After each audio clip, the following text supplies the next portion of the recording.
welcome to another fabulous webinar courtesy of the Mississippi Library Commission. My name is Kristen Hillman and I'm a library consultant, and I am presenting We Are Family, library programming and services for the whole family today, despite what your family might look like, because as we all know, there are a whole different varieties of family and not just one fits the bill. Good to be different. Let's get started. So what can we expect today? Just a few things besides pictures of my fur babies, because I always got to show them. What is family engagement and why? And why it should be in your library. Why should you have family programming if you don't already have family programming? And how you can boost your family programs. How family engagement programs can benefit your libraries. As I've said before, it's all about the benefits. Increasing partnerships, partnerships with businesses, partnerships with the local community, partnerships with schools. How can you increase those, and how can you reach those families who need your services the most? Maybe they're families who don't use your services or come to your library at all right now, and you want to try to reach them. We're going to see how we can do that. Programs from early literacy all the way to young adult and beyond, because families are made up of so many different types of people and so many different ages that you almost have to be a jack of all trades when it comes to family programming. Programs even for grandparents. So, or if you're not a grandparent and you're a senior citizen and you just want to come out and have a fun time, going to think about programs that can maybe benefit them as well. And at the end of the day, family programming and family engagement is all about creating advocates for the library and advocates for themselves so that they know how to use your library services and can get what they need. And also resources for you.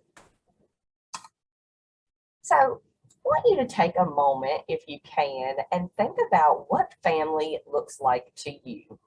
If you're like me and you stop a minute to take a look at what family looks like to you, it might look like your own family. I was fortunate, my parents even, they've been married for 36 years. And so it was my mom, my dad, my brother, my sister. We always had dogs and animals. That was what family looked like to me. But for most people and for a lot of people, and even as you age, family can start to look a little different. Kids grow up, they move out of the house, parents are empty nesters. People who are in their 30s having a child for the first time and not really knowing what to do. That would be me in that case. So understand, family can mean many different things depending on who you ask. And they come in so many different types of arrangements, sizes, dynamic. And there's also cultural representations of family that we should keep in mind. Different cultures that have different ideas of what a family does and what it is. So you see all the pictures below, and there's also pet parents. We have to keep that in mind too. So let's think for a minute, what is family engagement? Well, of course, it's going to be a process by which we as professionals, as librarians, engage with families. That could be families with children. That could be families with a different dynamic. Maybe these parents have grown their kids up and they are looking for new things to do as empty nesters. So it is a process, and it's definitely a process to build on your family programming. The second part of family engagement is creating welcoming and inclusive spaces in your library. So you want to think about your physical space. Is it accessible for everybody? What if a parent has a child who needs to use a wheelchair? You have to think about that and think about how easy it is to access for families who need a little bit of help accessing your services or collection. It's also about updating your collections and your programming. So you think with a clear mind, a fresh mind, okay, what do I need to do to update my collection and my programs to better reflect what's going on in my community? Think about everybody in the community too, not just a whole set of people who usually come to your library, or keep your ideas of family at the door. Maybe discover some new ideas of what a family could be that better represent everybody in your community. And finally, it's all about equal access, providing equitable technology access, guidance, and other supports. At the end of the day, when you have good family programming, you're going to have different people who need different things, and providing those resources across the board is going to make everything a lot easier for you and for your patrons. So who's family engagement for? Is it just for families with kids? No, no way, Jose. It seeks to serve underrepresented families, but it also seeks to represent or serve all families, despite background, despite socioeconomic status, ethnicity, or any of those factors. You really want to build a better relationship with your whole community. That's what family engagement's about. All communities are especially important to family engagement, but we want to really focus on areas with low childhood and adult literacy rates. At the end of the day, the library's backbone is books and literacy. So we want to make sure that we're supporting that mission. We want to look for rural areas as well and areas of high poverty rates. I do know a lot of places in Mississippi are highly divided in this. They have areas where the housing price is $500,000. You can get a beautiful home for a family. But at the same time, we also have areas with very low literacy rates and low food security and things like that that we need to keep in mind to better serve our families. And finally, the library is going to work to increase relationships with families across the community. Like I said, despite what these families might look like and who they may be made up of, you need to make sure that you're looking at where these families are at. Are they using your services? And if they're not, how can we better market our services and get them out to these families that need them? So let's get started with why. Why do we need to do family engagement? Is it just providing programs for families and having youth services programs that are good and quality? Yes, it is about that, but it's not just about that. So we want to prepare the whole family to encourage children to succeed, and not just children. We want to encourage teens to succeed. We want to encourage empty nesters to succeed, because life doesn't end when the children grow up. We need to make sure that we support families no matter what the dynamic. Families and professionals are supporting learning. So that means that you, as a librarian, get to get out in the community and get to see how you can support learning. Maybe you partner up with a school or a teacher. Maybe you partner up with another community service. There's a lot of options. It's also about individualized services. We do have services across the board, like your services for providing a great collection. But see where your needs are in the community, because you might just need individualized services. We could talk about those later on in the presentation. All of this together is wonderful and fabulous, and it will increase positive outcomes for children as well as whole families if done correctly. It's also going to improve in how families can deal with crisis.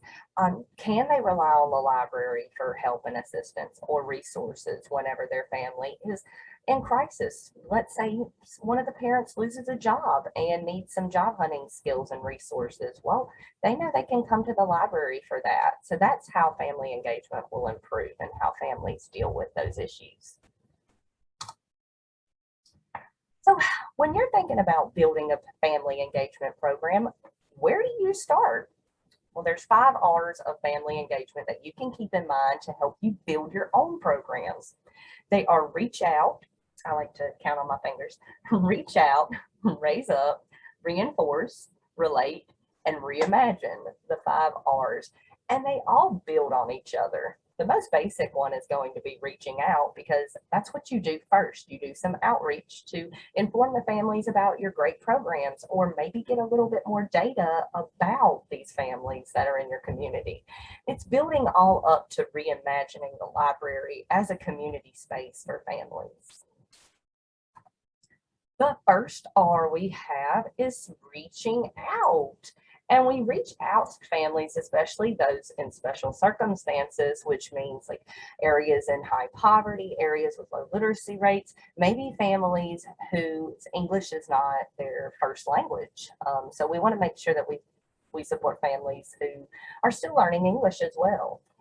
So when you reach out to families, it's going to promote your programs, your collections, and your services. So it's really a win-win situation. And many families may not be completely familiar with all your library system services.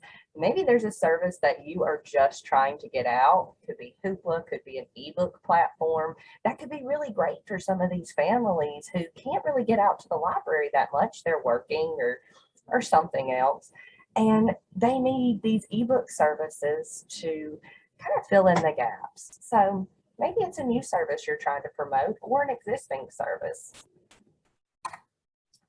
So that's all well and good. Reaching out is great, but it's really hard to do because, well, A, COVID, and there's different restrictions on where you can go. And B, you have so many things to do at the library, you just almost don't have time. So local schools are a great place to reach out. If you can't get into the schools, you can always make an appointment with a teacher, see if they might be willing to do a Zoom where you just Zoom on into class and you have a video up there on the whiteboard and you're talking to the students about different ways that they can use the library, or maybe you're showing some book trailers, or it could be anything. Just have fun. Digitally, like I said, Zoom is a great platform. Also on your social media, you could be reaching out about family programming, doing it through Instagram, showing some pictures, or maybe making a post on Facebook or Twitter about these upcoming programs. Community and senior centers, as always, they're going to be great places to reach out. I highly recommend getting out into places that you might not otherwise think of as a great outreach opportunity. Like you could even do skating rinks, bowling alleys. I know these are local businesses, but if you talk to people, it could really, really help getting in there. So I definitely recommend talking to the owners of some of these local businesses you have to get in there as well, besides community and senior centers. So the second R in family engagement is raise up. And that is when libraries actually elevate family perspectives to develop and improve their programs. So you are actually taking the perspectives of your families, of the people in the community that you serve, and making them aware, actually more aware of the services that you provide. Everybody in your community probably knows the library is a place for books. What else? That's what they want to know. So early literacy efforts, like Every Child Ready to Read, that's a great place to start because it can provide you the curriculum or the resources that are needed to help family engagement within the library. I'm going to go ahead and get out of this so I can show you this Every Child Ready to Read at your library. So this is the website, and this is actually a great resource for different topics in family engagement. We have articles as well as elevator speeches that can help advocate for your library services to children and families. We also have evaluation reports. So this is great for building a press release about family engagement. This is that reaching out part. This is also raising up your family engagement programs. Let's go back to here. Let me put that. Well, also meeting families where they are to promote programs and services. So as you know, outreach is not just tied to the library building. You definitely have to get out there and get to know the people in your community. And how do you do that? Well, you go to where they're at, whether that's the community center, whether that's the public pool, the public park, maybe doing a story time in a laundromat that I've seen people do. So I love laundromat story times. They're great. Raising up also improves ability to advocate for the community and for the library. And at the end of the day, that's what we're trying to do by reimagining library services to families, advocating for the entire community and the library, and creating children and families who are advocates. Your patrons can actually help with reaching out. Did you know this? And for raising up your library's awareness. Google Forms are great for surveys. People love quick and easy surveys. Nobody wants to take a big, long survey. I know I don't. If a video is more than a minute, I usually don't watch. I do, but I am going to judge a minute more than a minute long video. But definitely Google Forms are great for surveys. You can post QR codes to these surveys throughout the library in your newsletter, whether that goes out digitally or print. You can also build programs and services based on your patrons' wants and needs through this. Once you get an idea of what your patrons like and want and need to see in the library through surveys, some of course are going to be crazy answers, but the majority of them might be helpful or very much will be helpful. You're going to gather information from these surveys, conversations in your library. You can also do focus groups through your friends group, getting people to come in and tell you, what do you want to see in your library?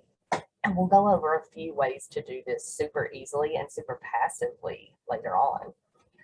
Include non-related family members. This is very key because, as we all know, families are made up of so many different dynamics. There are blended families, there are no child families, there's pet parents. And foster parents are indeed part of a family. They can be extremely influential in a child's life. So definitely include those foster parents and reach out to foster parent communities, homeschooled communities as well, mentors, Boys and Girls Club, service providers as well. Think social workers, think teachers, think different people in the community who provide services to children and families who can really be a great contact for you. Consider various ideas of what success might look like. Family engagement at the end of the day is about creating success in children and in the whole family. So it's about addressing strengths instead of weaknesses. Different cultural definitions of family may have a different idea of what success looks like. Not everybody wants the 9-to-5 job and a house with 2.5 kids. Maybe they have a different idea of what success for their family might look like. So, great thing to keep in mind. And also modeling. When the library can show what good family partnership, what mutual respect, and what two-way communication looks like. Not just looking at a phone all the time, not just communicating through digital means. What does good two-way communication look like? When we can model that, then of course our families are going to adapt to that, and they're going to notice that. Our patrons are going to notice that too. So definitely keep in mind that we are the models. Our third R in family engagement is reinforcement. So you've reached out and you've done these great outreach things, and you've gone out and you've done what you needed to do to get families in and to get them noticing your services. But how can you reinforce the message? This is where modeling comes in. This is libraries acting as models for family engagement and communication. Luckily, you don't have to start from scratch. Libraries Transform through ALA has a great family engagement toolkit that comes with a lot of resources, such these awesome posters right here. But they also the toolkit also contains a lot of great ideas for family engagement, as well as why family engagement should be a part of your programming. It is fabulous, and it also has a campaign that you can join and put your email in that you can receive updates and access to future tools and current tools. So you can download posters, postcards, bookmarks, other materials, but you can also get ideas for family engagement, which is why I really love this toolkit. So reinforcement is about providing programs and specific actions that promote learning. This is when you actually begin to develop and start to implement your programs. So this is kind of the fun part, especially when librarians are concerned. So you can act as liaison between schools and families. This means also staying up to date with your events, with assignments that are coming up for schools.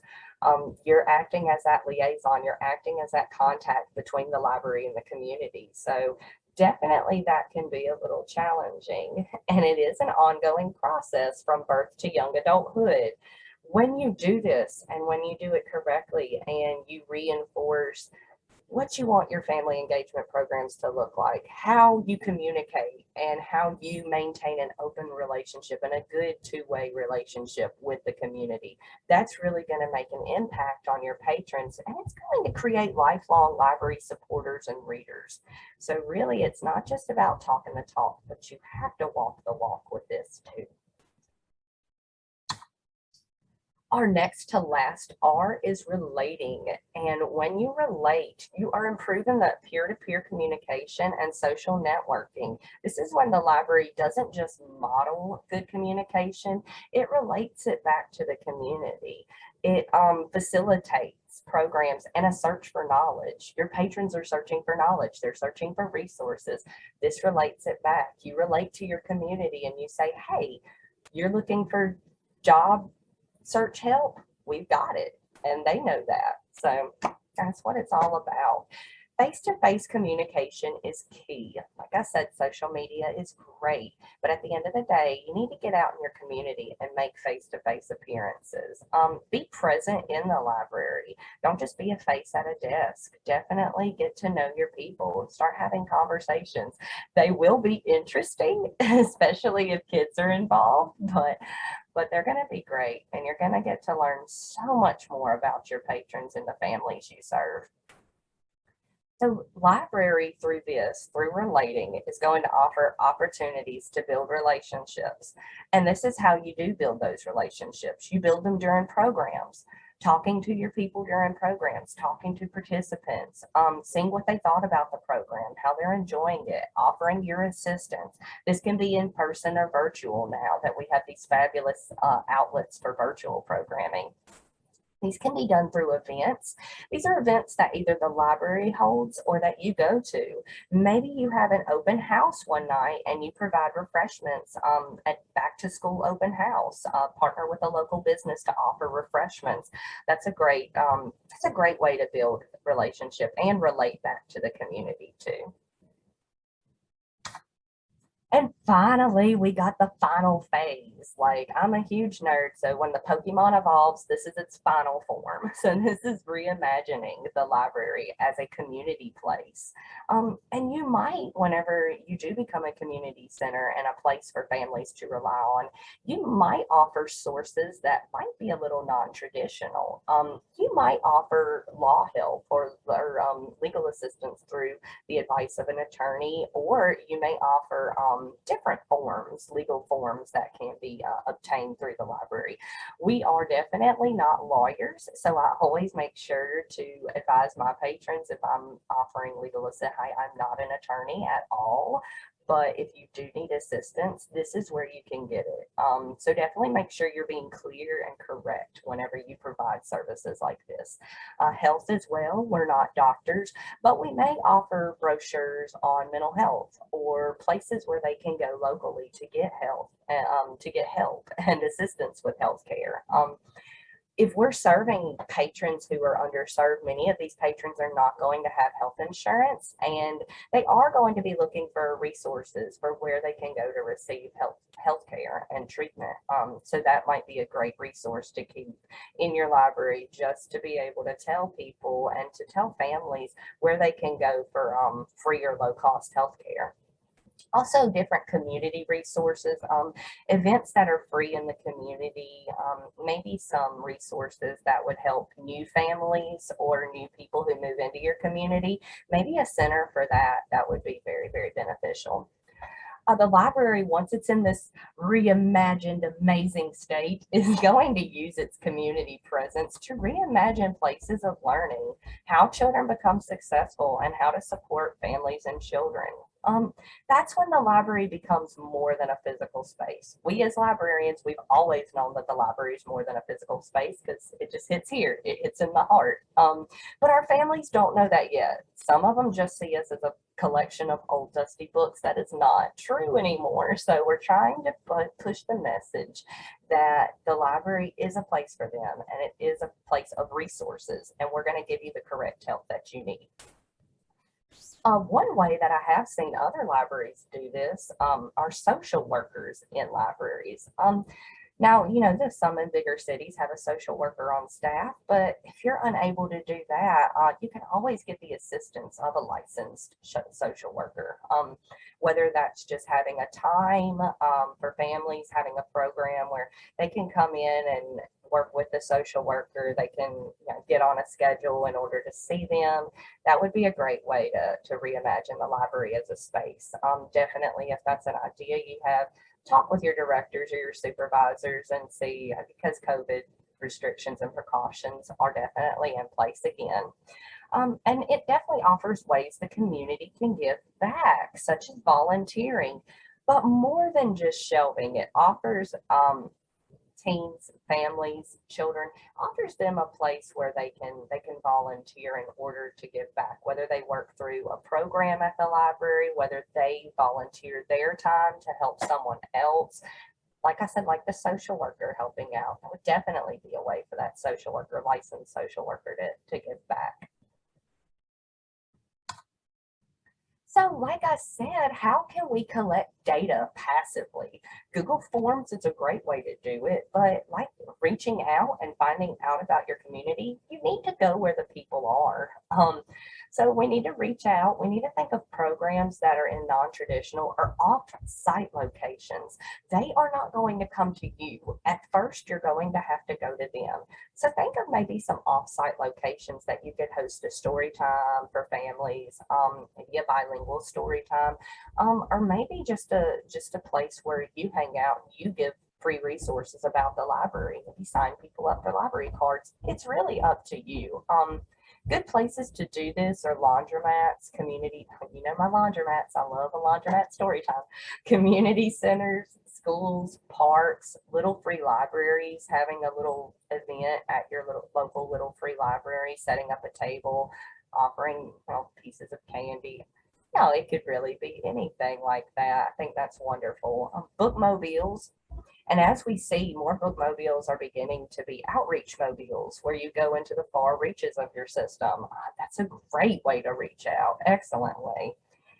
Also, second, when we raise up, we got to get what the community wants. And a great way to do this is a whiteboard. Easy way.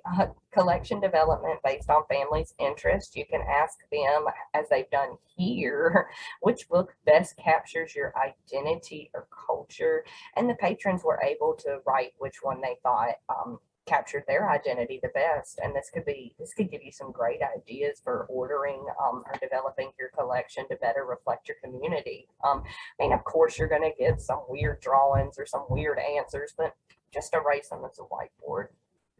Listen to recommendations for programming. Definitely listen to what your people are telling you they're going to be watching. If you do something like this and you don't get any of the books that are listed that weren't in your collection, I might be judging you, and I know they would be judging you. So make sure you definitely listen and pay attention to these recommendations for programming or for collection that your community's giving you. Passive programming, like the whiteboards, you can definitely use this as data as a passive program and count the number of answers you've gotten. That would be excellent. And use it as data collection. It can even be slips of paper that has one question on it. What's your favorite book? Or where did you grow up at? Just anything, and fold it up, and something that's going to help you build knowledge about your community. They can fold it up and put it in a jar. You collect those entries. So third, we need to show them how we need to reinforce. How do we reinforce? That's reinforcing the ideas and modeling appropriate, family engagement at the library. You can attend parent nights at schools. I definitely recommend being a face at a parent night. That is just key number one to getting out and getting families with children. Provide programming that is diverse. Keep in mind families who may not have children. If they're pet parents, maybe have a little bark in the park or something like that for pet parents. I know I'm a pet parent. I have a bunch of spiritual kids, but never any of my own yet. So I definitely am a pet parent, would appreciate appreciate a animal event at a library, I'd definitely be there to pet all the dogs. So, and reinforcement, like I've said before, is about walking the walk and talking the talk. You're not just saying that you're going to build all these great family engagement programs. You're actually doing it, and you're actually listening to what your community says. That's key there.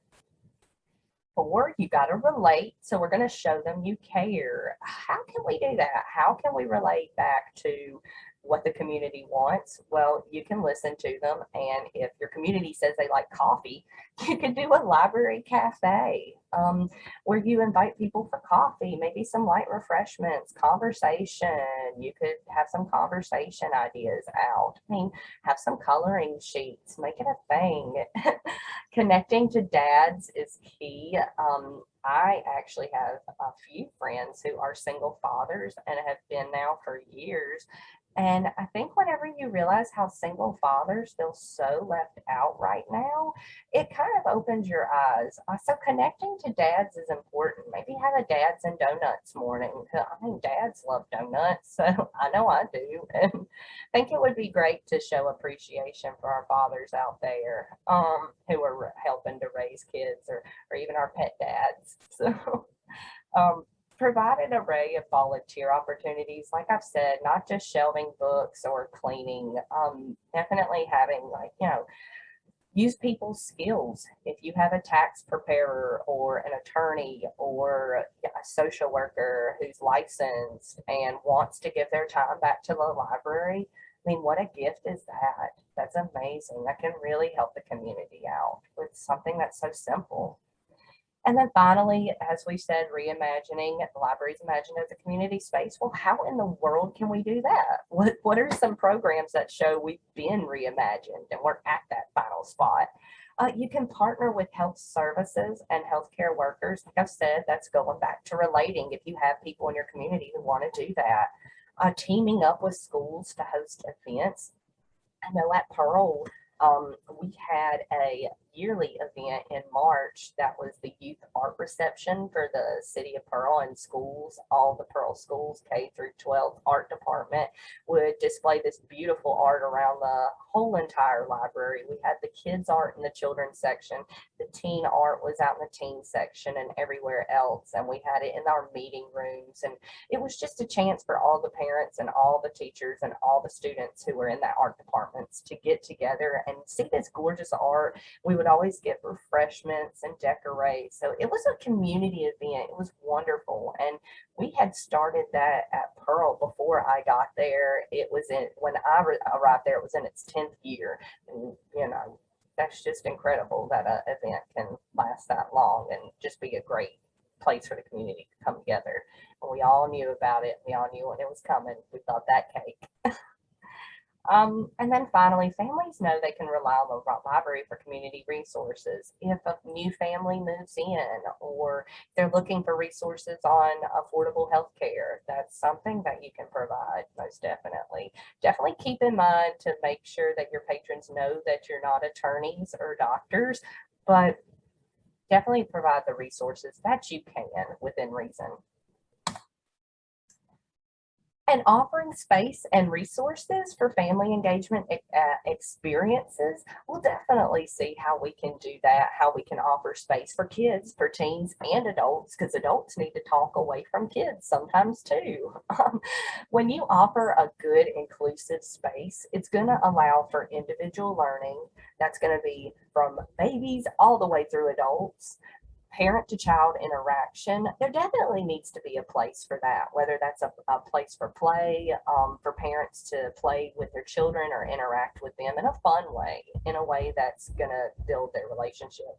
Also, peer-to-peer dialogue, not just parent to child dialogue, but who's your chosen family? How about community? How about just adults, an area for them to talk, do business, things like that. So definitely make space for them. Updating your collections is something you can do for family engagement.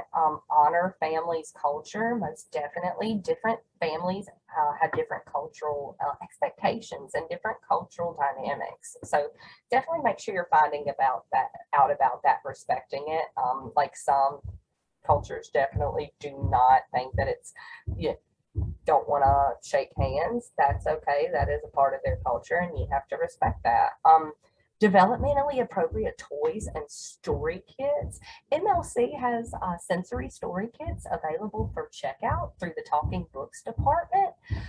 But also, if you happen to have story kits, make sure that those are updated. I know a lot of us still have the tapes and the VHSs. Updating them and making them developmentally appropriate is super key to getting those to check out, but also to supporting your children that are coming to use those story kits. Fine forgiveness. If it's approved by your board and your director and you're able to do fine forgiveness, this is something that's incredible for families who may be afraid to use the library, or even children who have fines on their card from, you know, a long time ago and they want to use the library, but they can't because they do have fines. And it's about creating a welcoming space. That also means your people at the desk. Are they welcoming the people into your library? Are they making eye contact? Are they asking how they can help you? So, how can we create a welcoming space? Here's 2 ways to do it for kids and for teens. The teen section definitely looks like something that it could definitely work for adults. Just an area to plug in, chill out, hang out, talk for a bit. I think that's great. Make it a sensory place by providing a wide array of materials. I love this for the kids. You have the books, the board books in the back. You have the play area with trains, and you have the also a dollhouse area with cars, trucks, more books. This is amazing. It could definitely be changed to something if you wanted to do a different type of program, make it easily changeable. I like that a lot. Include active areas as well as cozy areas for reading. So you have an active area for plugging in, for doing your work, or just being on the laptop, but you also have an area for reading, for talking. And definitely think about a games area for teens or adults. Adults do play video games. I want to put that out there and make that very clear. So video games are not just for children and teens. They're definitely for adults and for, you know, those people who don't have kids. So definitely think about, and it doesn't have to be video games. Puzzles are wonderful. Board games with not so many pieces that you have to keep up with and that could get lost. But definitely thinking about that as a passive program for games, not just for kids. It's important for kids to play games, but definitely think about your older people too when it comes to games. And tips for technology, because libraries help families access digital media and technology to promote learning. It's definitely helpful to post a list of apps that families might enjoy or find useful for on-the-spot ideas. These could be apps that are educational games, that may be an app to help children learn Spanish. It could be an app just for passing the time, whatever. But parents want to know that these apps that they allow their small children on are safe. And so a great database that the Madison Public Library in Madison, Wisconsin came up with was the App Finder database. And it was app reviews and recommendations written by actual library staff there. It is a great resource just to be able to recommend apps to your patrons with small children that you know are going to be, it's got it by age group. So, you know, they're going to be safe by age group. But this is a really great resource for families and takes the work out of them finding like an appropriate app for their children or their families. So this is great. I love Lessons in Herstory. I think that's a great app for even all the way up through teens. It definitely helps with vocab as well as history, as well as telling the stories of history that maybe we didn't hear in school. I love they have a really great resource with apps on here. So definitely give it a look if you can. Go back to here. Also, create spaces where families can use technology for co-learning, whether this is a children's computer area. You may be a little leery about putting computers out for children's use, but definitely kids need to get on technology and they need to learn how to use it. So even if it's just 1 computer, 2 computers in your space you can do right now, that's fine. Just creating these spaces where families can learn technology, use technology together, and parents can show their children how to do things. That's wonderful. That's a great resource. And library staff should be on hand and definitely know how to use digital materials. I would highly recommend training your staff on how to use your library materials so that they can be on hand to your patrons when the time comes, because you know there's going to be questions.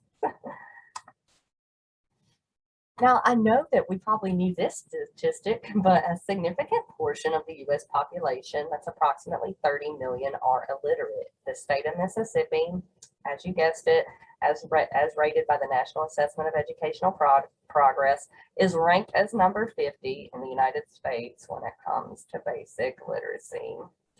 And we hate that. So how can we remedy that? How can we just do something that can help us move forward? Well, we got to advocate for our parents first and advocate for our families. So give ideas to your parents on how to build their own literacy as well as their children's literacy, because a lot of problems with children's literacy sometimes often do come from parents being illiterate or being not that great at reading themselves, which is okay. They can read books together as a family. Reading out loud to children is a great bonding experience. Definitely being the model for that. As we said, libraries are the model. Model behavior for children by reading yourself, encouraging parents to read things that they like, to read with their children, their book and their book. And work with your child on homework, encouraging, giving parents the tools to be able to help their children with homework is critical. So definitely finding that good homework help is awesome. Some suggested family activities is an excellent program. That is just this link for Northeast Regional Library System in Corinth provides a daily updated list of themed family activities, and it collects and posts the participant photos. I mean, something so easy can have such an amazing impact. They have a story walk up there, different story walks at their different branches, and that has been one of their suggested family activities. Reading to a pet has been a suggested family activity.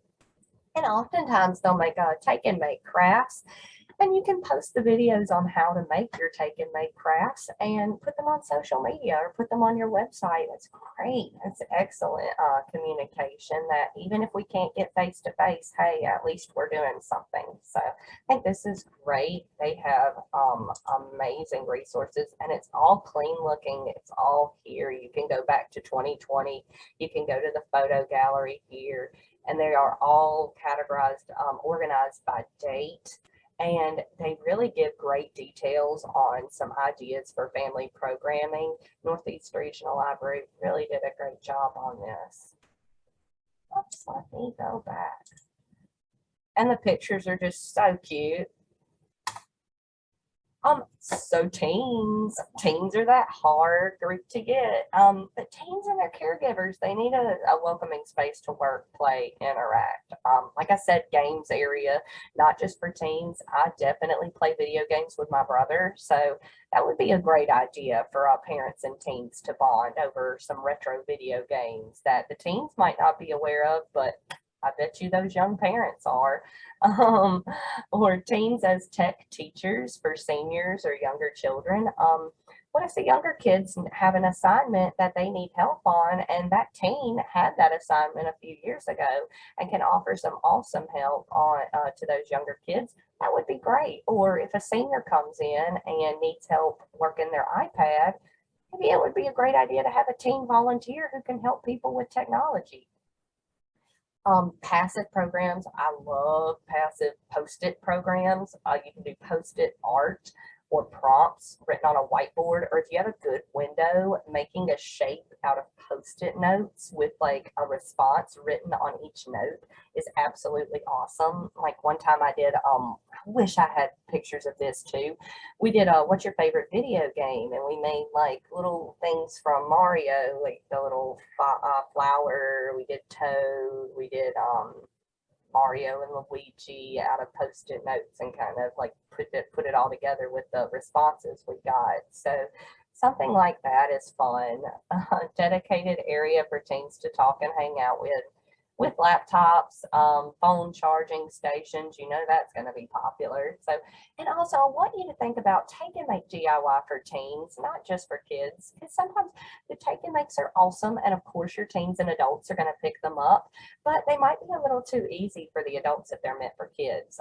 So like take and make DIY, I would do a lot of like experiments they could do at home, like the Mentos and Coke, or Diet Coke, like beauty products, how to make your own bath bombs, and give them little measured out ingredients to make their own bath bombs or lip scrub. Things like that are always fun for teens and young adults.